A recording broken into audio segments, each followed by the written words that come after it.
School में पढ़ते थे जब बच्चे थे, एक चैप्टर आया था, आप लोगों को अगर पढ़ाई में आया हो, पता नहीं बदल गया, जेम्स वाट।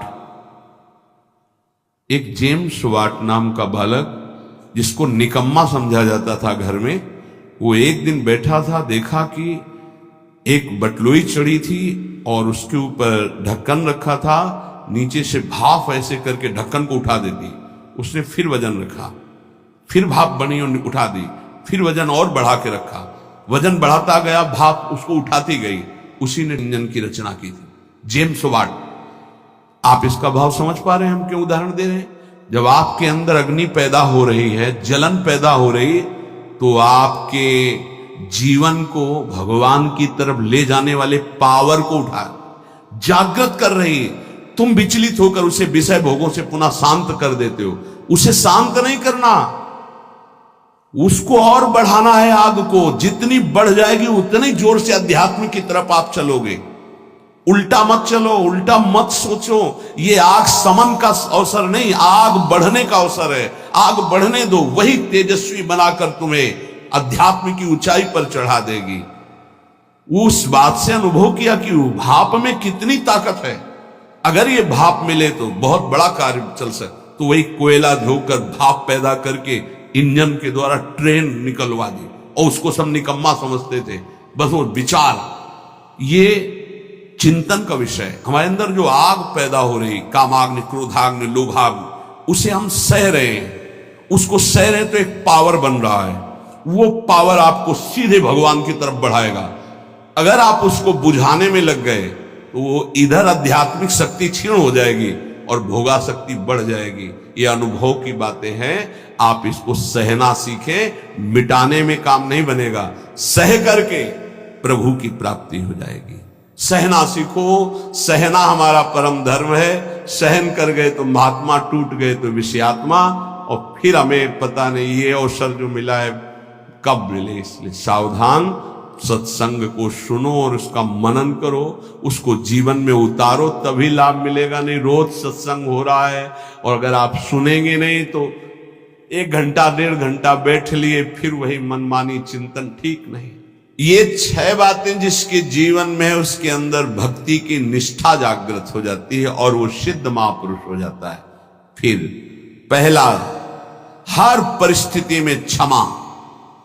बहुत कठिन है, बहुत कठिन है। कोई अपराध पे अपराध करता जा रहा है, हम क्षमा पे क्षमा करते जा रहे हैं। बड़ा प्रभाव क्षमा का है। आप तो क्षमा कर रहे हो, उसका परिवर्तन शुरू हो जाएगा। क्षमा में इतना बड़ा बल है कि जो अपराध कर रहा है उसका परिवर्तन हो जाएगा। क्षमाशील ही परिवर्तन कर सकता है। क्रोध करने वाला या दंड देने वाला महान नहीं माना जाता, क्षमाशील महान माना जाता है। दूसरा, कभी भी किसी भी परिस्थिति में समय व्यर्थ न जाना, वस्तु, व्यक्ति, स्थान के संयोग में। तीसरा, कोई भी भोग सामग्री समीप फिरी पर नहीं भोगना प्रभु के। मेरे प्राप्ति के लिए मेरा भक्त सब सुखों का त्याग करता है, भगवान ने कहा। जो पवित्र भोग हैं उनको भी आवश्यकता के अनुसार ही, विधि भोग हैं जिनका निषेध नहीं किया गया, धर्म पूर्वक भोग सकते हैं, उनको भी आवश्यकता के अनुसार जितना कम से कम सेवन कर सके। चौथा, सम्मान को विश्वत नीच पुरुषों द्वारा किए हुए अपमान को अमृत मानकर निराभिमानी रहना। पांचवा, निरंतर अपने गुरु प्रदत्त उपासना में आसक्त और इष्ट देव पे आसक्त, जो गुरुदेव ने बताया। छठवां, सदगुरुदेव की पूर्ण शरणागति, पूर्ण आश्रय, एकदम कोरा कागज बनकर वो जैसा जैसा कह रहे वैसे चलने से भक्ति निष्ठा जागृत हो जाती। भक्ति निष्ठा जागृत होने पर वो सबसे अधम और छोटा अपने को समझने लगता है। अपने को इतना तुच्छ मान लेता है कि उसके भजन, सेवा, सद्गुण जितने हैं उनका उसके अंदर अभिमान ही नहीं आता। इसी कारण वो सिद्ध हो जाता है। थोड़ी सी साधना अभिमान उत्पन्न कर देती। क्यों? क्योंकि गुरु कृपा नहीं है। इसलिए जहां निराभिमानी होकर प्रभु से अपना संबंध जो था है, जो रहेगा, उसका बोध हुआ उसी समय उसे भगवान की प्रेम लीलाओं का अनुभव होने लगता है। कभी रोना नहीं आता किसी को। मेरे साथ प्रभु कितनी कृपा कर रहे हैं, कभी रोना नहीं आता। कैसा कपटी संसार है। गुरुदेव अपनी महिमा से उतर करके, नीचे उतर करके हमारे जैसे बनकर हमसे संभाषण करते हैं, हमें प्यार दुलार शासन करते हैं। कभी एकांत में किसी को गुरु के प्रति रोना आया? मोटे मोटे आंसू सामने गिरते देखते हैं अपनी वासना की पूर्ति के लिए, अपने मन की शांति के लिए, हमारे मन को सुख मिले, बस। कभी ये रोते कि अहो कृपालु करुणामय, आपका कैसा स्वभाव है, हे स्वामिनी आपका कैसा स्वभाव है? कभी ऐसा। विश्वामित्र जी भगवान के प्रति शिष्य भाव किया तो भगवान शिष्य बन गए। अगर थोड़ा भी विलंब पुष्प लाने में हुआ तो भगवान डर रहे थे कि गुरुदेव की संध्या पूजा में विघ्न न हो जाए, गुरुदेव की जो सेवा में थोड़ा भी समय लगा तो डर गए भगवान। शिष्य भाव, जैसा भगवान के प्रति भाव करोगे वैसा ही भगवान आपके सामने आ जाएंगे। अनंत ब्रह्मांड भगवान ने ही अपने आप से ही रचा है। कितना विलक्षण भजन का प्रभाव होता है कि अनंत ब्रह्मांडों का स्वामी आप जो भाव करोगे वैसा आ जाएगा बन के।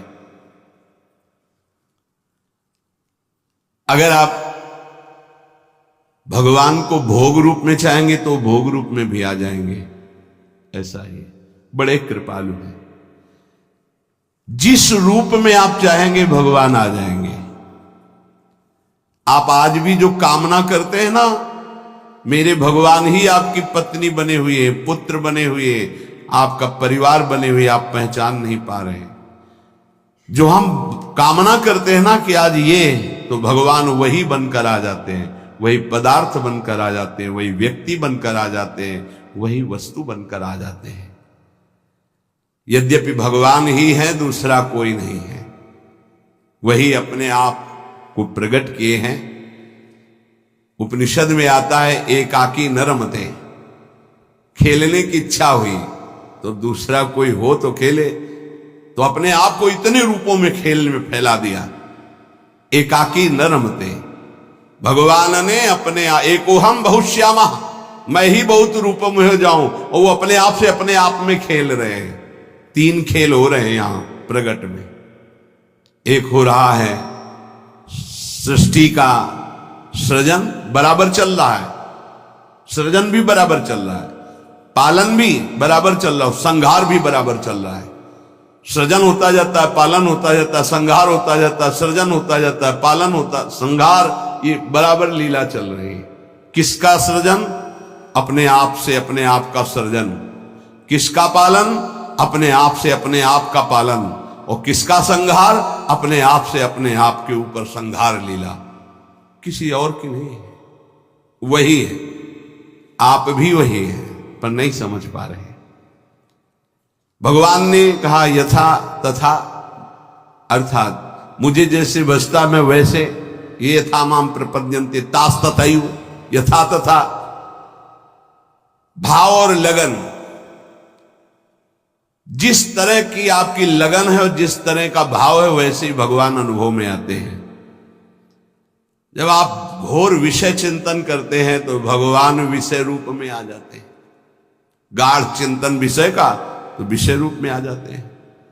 सलाह दे देंगे आपको, देखो ये विषय जो मैं ही हूं, इसको प्राप्त करना है तो ऐसे चलो, ऐसे प्राप्त करो। वो भले आप निषिद्ध चिंतन कर रहे हैं, जब ज्यादा हठ करेंगे तो आपको वही सलाह देने लगेगा हित। आप ऐसा करो, ऐसे से ऐसा कर लो, ऐसे से ऐसा कर लो। और जब पिटाई होगी तब आपको फिर उपदेश करेगा, कहा था नहीं, नहीं माने तो सलाह दी थी, अब मान लो। हित का बड़ा ही कोमल स्वरूप है।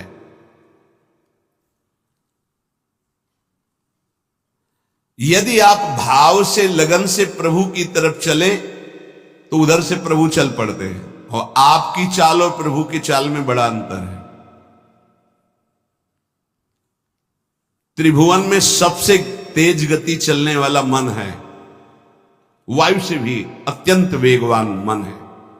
जैसे वायु यहां से बंबई उसको जाने में कुछ समय लगेगा, लेकिन मन को अगर आप बंबई गए हैं पहुंच गया।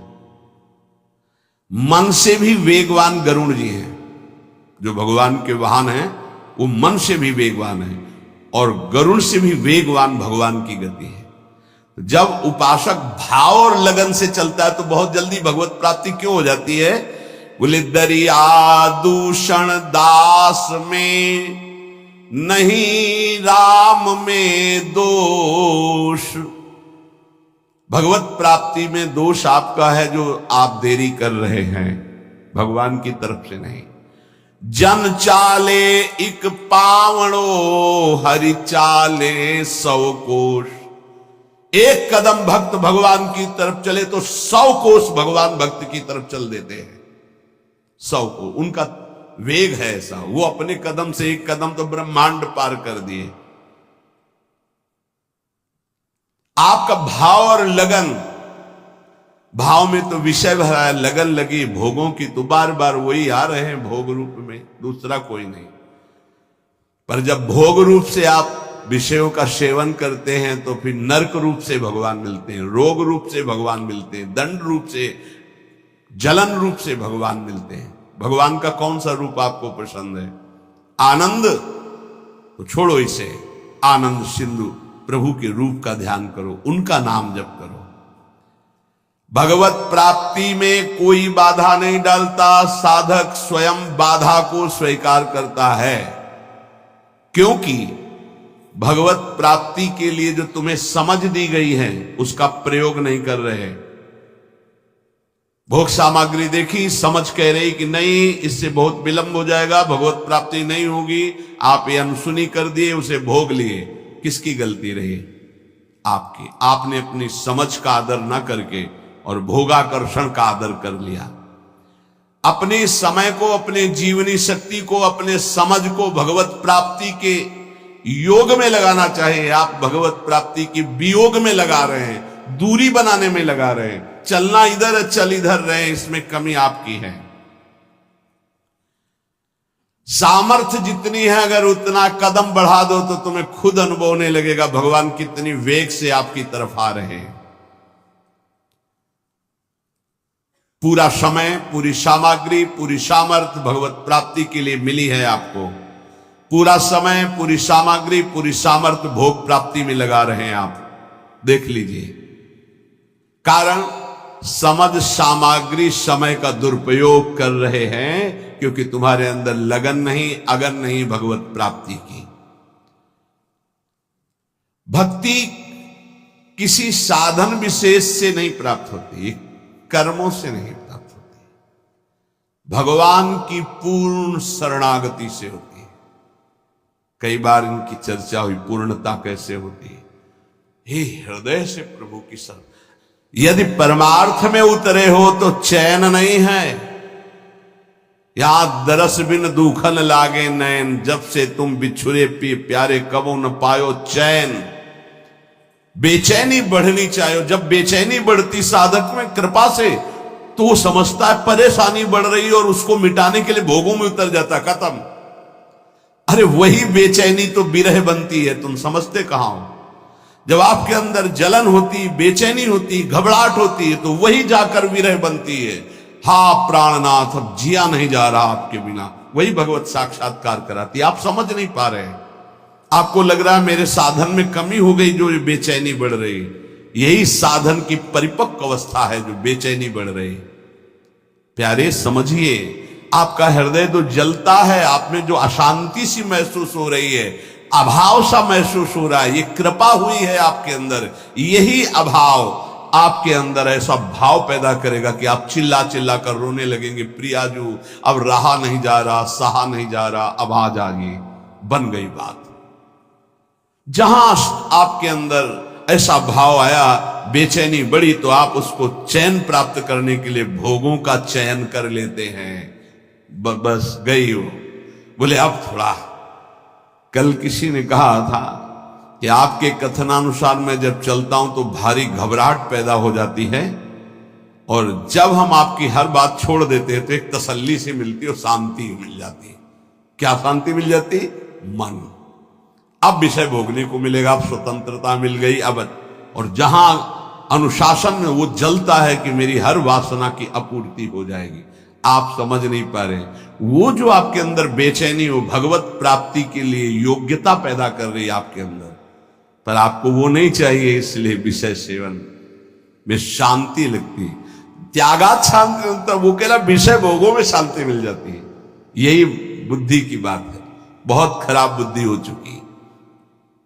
दास्य, सख्य, वात्सल्य, माधुर्य, ये जितने भाव है पहले इनके शरणागति पुष्ट होनी चाहिए।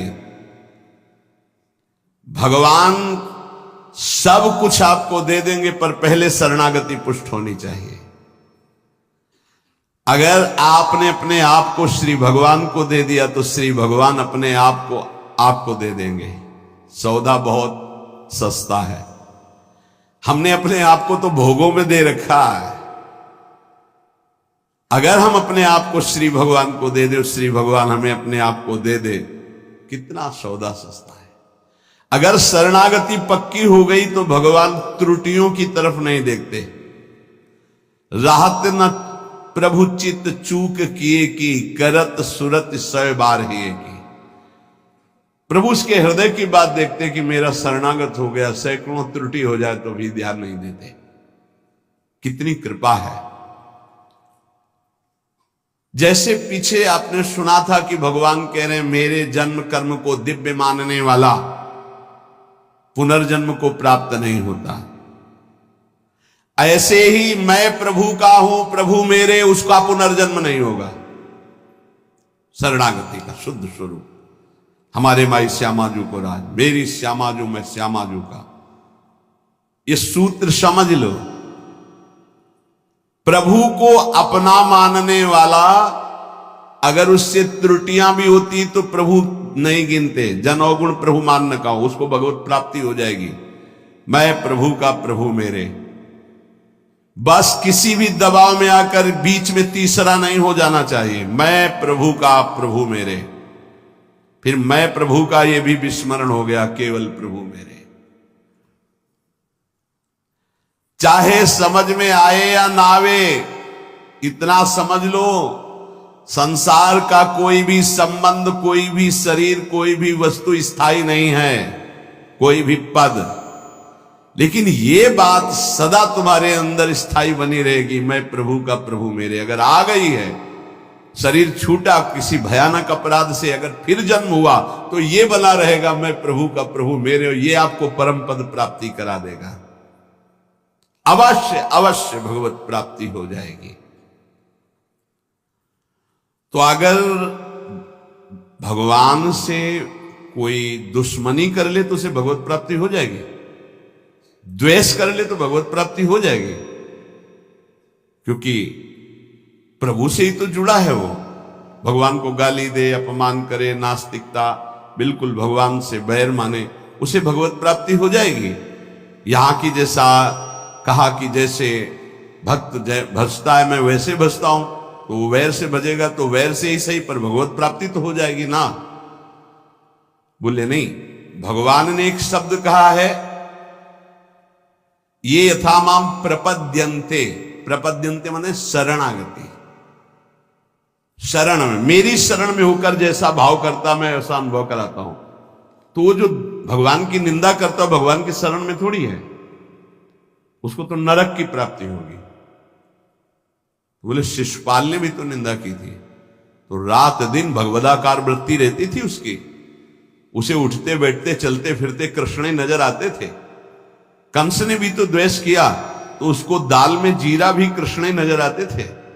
जिधर दृष्टि डालता कृष्णाकार वृत्ति थी उसकी। ये छोटे मोटे बैर वालों को यमराज ठीक कर देते हैं, उनको भगवान को नहीं अवतार लेना पड़ता। जैसे ना कि भगवान की निंदा कर रहे हैं, भगवान की अवहेलना कर रहे हैं, नास्तिकता कर रहे हैं, इनके लिए शासन विभाग है यमराज, वो अच्छी धुलाई करके। देखो यहां चाहे जितना आप अपने को बलवान समझे, कंबल डाल के कुटाई होती जेल में। एक हमें मिले थे जेल में, तो उन्होंने कहा था कि वो जो पुराने कैदी हो जाते हैं वो वहां के शासक की तरह हो जाते हैं। तो जैसे कोई ज्यादा उद्दंडता करता है ना, तो फिर कंबल उड़ा के और फिर उनकी पिटाई होती है। तो यहां तो कंबल उड़ा के होती है, वहां तो बहुत ही दुर्दशा होती है, क्योंकि इस शरीर का तो वहां महत्व है नहीं पंचभौतिक। वहां एक नया शरीर मिलता है जिसका नाम यातना देह, वो मरता नहीं है, उसमें केवल दंड भोगना होता है। तो कह रहे हैं ऐसे लोगों के लिए तो यमराज ही काफी हैं। ये तो उनके लिए जिनकी हर समय कृष्णाकार वृत्ति में द्वेष हुआ है। जो भगवान का आश्रय अंदर से लेकर के भगवद आचरण करता है, वो भगवान का भक्त होता है। और भगवान प्राणी मात्र के परम सुहृद हैं।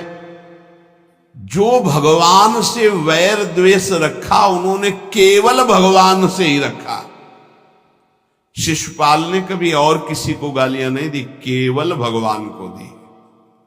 और गालियां भी कैसी देता था, कोई गंदी बात थोड़ी कहता था। ये कृष्ण ये ऐसा क्यों बोल रहा है? क्योंकि भगवान ने इसे आदेश किया है कि हमसे द्वेष करो। कौन है ये? जय विजय हैं, 3 जन्म के लिए सनकादिकी।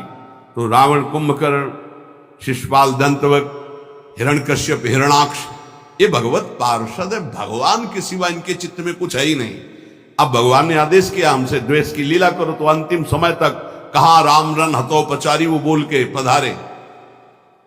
और ये अंतिम समय तक सभा में बधे। ये कृष्ण, ये ग्वाला। भगवान सबको कहते चुप रहो, बोलने दो, बोलने दो, बोलने दो। जब पूरा समय आ गया तो सुदर्शन चक्र से मुक्त कर दिया।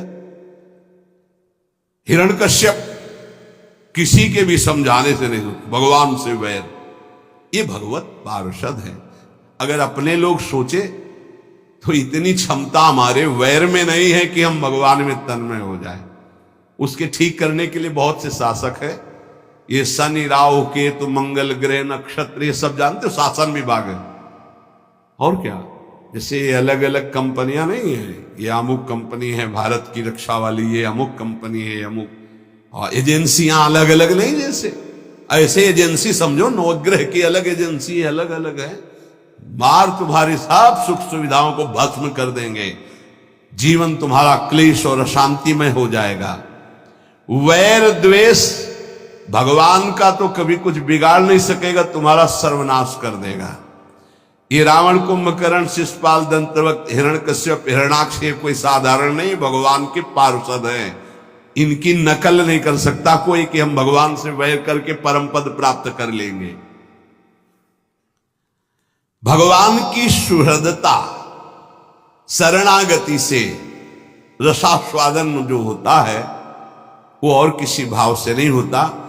पर अगर कोई कर ले, कामाद द्वेषाद भयात स्नेहाद यथा भक्तेश्वरे मनः आवेश तदघम हित्वा बहवस तद गतिम गताहा। काम से भगवान का चिंतन करना, कितने सुंदर भगवान है। कभी ऐसा होगा इनकी अजान बाहु हमें अपने गले लगाएंगे।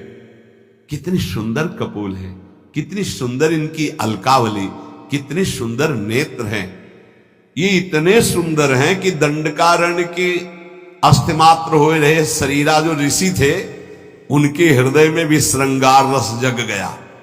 पुरुषोत्तम भगवान श्री रघुनाथ जी को देखकर जब वनवास में थे, वैसा लगा कि प्रभु मुझे आलिंगन करें। भगवान दृष्टि में कहा कि इस समय मर्यादा पुरुषोत्तम अवतार है। वो श्रृंगार रस में भर गए थे सब ऋषि, भगवान की वो सुकोमल भुजा देख करके, वो सौंदर्य रूप देख कहा कृष्णावतार, कृष्णावतार। वो सब गोपी बने आके। जब सियाजू का ब्याह श्री राम जी से हुआ तो मिथिला की जितनी सखियां थी सब सिया जी के सौभाग्य की सराहना कर रही थी। ऐसे दूल्हा, वैसे ही सुंदर दूल्हा रूप महाराज, जिधर दृष्टि जाए वह उधर ही सबको चित्त को चुरा ले। तो सियाजू की सब सखियां कोई बोल तो पाई नहीं, पर सबके मन में था कि क्या कभी ये हमें अपने हृदय से लगाएंगे ऐसे? क्या कभी हम इनका साथ प्राप्त कर पाएंगे? जो सियाजू को सौभाग्य मिल रहा है मैं इनकी सखी हूं, क्या? तो राम जी दृष्टि से देख के इशारा करते कि इस समय मर्यादा पुरुषोत्तम अवतार है, एक हमारा अवतार होगा द्वापर में लीला पुरुषोत्तम प्रेम में। आओ सबको निमंत्रण दे, आओ, वहां आपके हर चाह पूरी होगी। दृष्टि से देखना, मंद मुस्कुरा देना, बाहु प्रसार परिरम, आओ, आलिंगन ही नहीं परिरमन, गाढ़ आलिंगन, नृत्य, उच्छिष्ट का पान करना, अधरामृत का पान करना है। जिस समय भगवान रास मंडल के अंतर ध्यान होने के बाद जब प्रकटित, तो गोपीजन ने एक चूनरी डाल दी अपनी, चूनरी के ऊपर। जब उस पे बैठे तो सुखदेव जी कह रहे, ओहो, साधना से परम पवित्र किए हुए बड़े बड़े योगींद्र मुनींद्र अपने हृदय में जिनका ध्यान धरने की चेष्टा करते, परीक्षित, वो भगवान गोपियों की ओढ़नी पर बैठे। एक और वेद की ऋचाएं नेति नेति कह के वर्णन करते हैं उनका प्रभु कभी साक्षात आलिंगन करने का अवसर मिला। कृष्णावतार में दंडकारण्य के ऋषि, मिथिला की सखिया और श्रुति, जो वेदों की ऋचाएं, वो साक्षात गोपी भगवान उनका जो भाव है उसी सुख को प्रदान कर रहे हैं। किसी भी तरह से भगवान कामद और द्वेषाद, द्वेष भी ऐसा कि केवल भगवान से हो, बस दूसरा नहीं। इतनी अनन्यता तुम्हारे द्वेष में हो, दूसरे से द्वेष नहीं, केवल भगवान से। कामात द्वेषात भयात, भयभीत होकर के भगवान का चिंतन होना, स्नेहाद प्रेम से, सौहार्द से, किसी भी तरह से यदि भगवान में मन लग जाए, काम से, द्वेष से, भय से, स्नेह से, किसी भी संबंध से, तो कह रहे हैं वो सारे पाप नष्ट करके वो चिंतन भगवत प्राप्ति करा देता है। इसलिए ये यथा माम प्रपद्यन्ते तास तथैव भजाम्यहम्, हम भगवान कहते जो मुझे जैसे भजता है मैं उसको वैसे भजता हूं। तुम्हारे द्वेष में इतनी ताकत नहीं कि आकाश से द्वेष करके कुछ प्यार कर लो। प्रेम करने का अवसर आया भगवान के नाम से, रूप से, लीला से, धाम से, परम मंगल हो जाए। एक बार हृदय में फिर बैठा लो। तुम्हारी पांचों ज्ञानेंद्रियां और मन तुम्हारी दुर्गति करते आए हैं। यही तुमको आगे बढ़ने में इस समय जो आपको भगवत मार्ग मिला है बाधा पहुंचाएंगे। इनकी मांग को मत मानो। जबान कहती अच्छा अच्छा पाऊं, ये जबान कह रही रसेंद्री की बात है प्यारे, तुम्हारी मांग नहीं, तुम समझ नहीं पा रहे। इंद्रियों की विलासता तुम्हें नारकी गतियों में पहुंचा देगी। क्या क्या पूरा करोगे, कब कब पूरा करोगे। देवहूति जी आदि सम्राट महाराज मन की पुत्री है। जब करदम जी से ब्याह हो गया, चले गए मन शत्रुपा जी। वो तो अपनी साधना में, सेवा में लगी रही। कई वर्ष तक कोई चेष्टा नहीं। आंख खुली, एक दिन देखा तो झुर्रियां पड़ रही हैं, शरीर सूख गया। कहां राजकुमारी और कहां एक ऐसे महान तप संपन्न ऋषि की सेवा पति रूप से। क्या चाहती हो तुम, बहुत कृश हो गई हो, क्या चाहते हो। अब भगवान गृहस्थ में तो पाणी ग्रहण जैसा भाव हो गया, लेकिन गृहस्थ धर्म की पूर्ति तो हुई नहीं। अच्छा, तो इस सरोवर में स्नान करके आओ। जे ही सरोवर में डुबकी लगाई, ऐसा सुंदर रूप स्वस्थ प्रकाशित हुआ। संकल्प किया, कितने खंड का विमान तैयार हो गया। देवराज इंद्र के पास भी वो विमान नहीं। ऐसा आकाशचारी देव गंधर्वों को भी मोहित कर ले, ऐसा विमान और सब विश्व ब्रह्मांड की भोग सामग्री 9 रूपों में अपने आप को विभाजित किया। क्या क्या बाद में देहूति जी के वचन भगवान कपिल देव जी से थे कि बेटा अब मुझे बचा लो, उद्धार कर दो, तुम पुत्र रूप में आए हो, प्रभु हो मैं जानती हूं। ऊब गई इन दुष्ट इंद्रियों से। महायोगी करदम जी 9 रूपों से अपने को विभाजित करके ऐसे विमान पर आकाशचारी देव गंधर्वों को भी मोहित करने वाले विलासिता भोग से संपन्न, न जाने कितना वैभव सुख सब। तब देहूति जी ने कहा मैं ऊब गई इन दुष्ट इंद्रियों से, कभी ये तृप्त नहीं होंगी, भगवान कैसे विश्राम मिले। तब उपदेश किया भक्ति योग का, सांख्य योग का, अष्टांग योग का, कैसे परम पद प्राप्त होता है। तो बात मान लो, ऐसे ऐसे महान भोगों को भोगने वाले भी आखिरकार हार गए।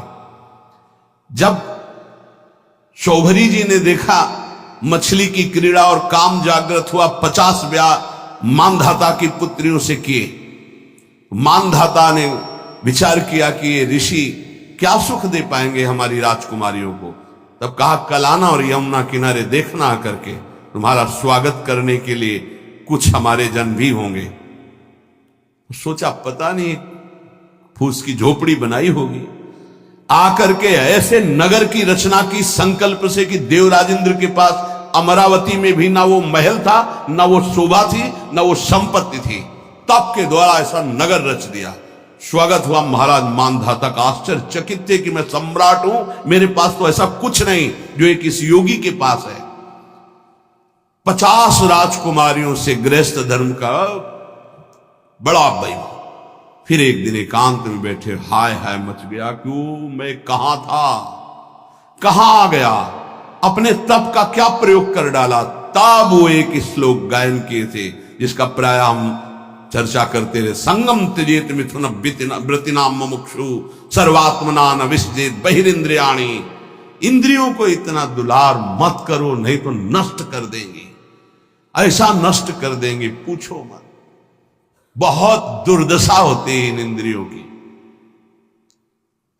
छोटे छोटे बच्चों को त्याग करके, उनकी हत्या करके, फिर अपनी इंद्रियों की विलासता में उतर करके बढ़ना, ये सब क्या हो रहा है।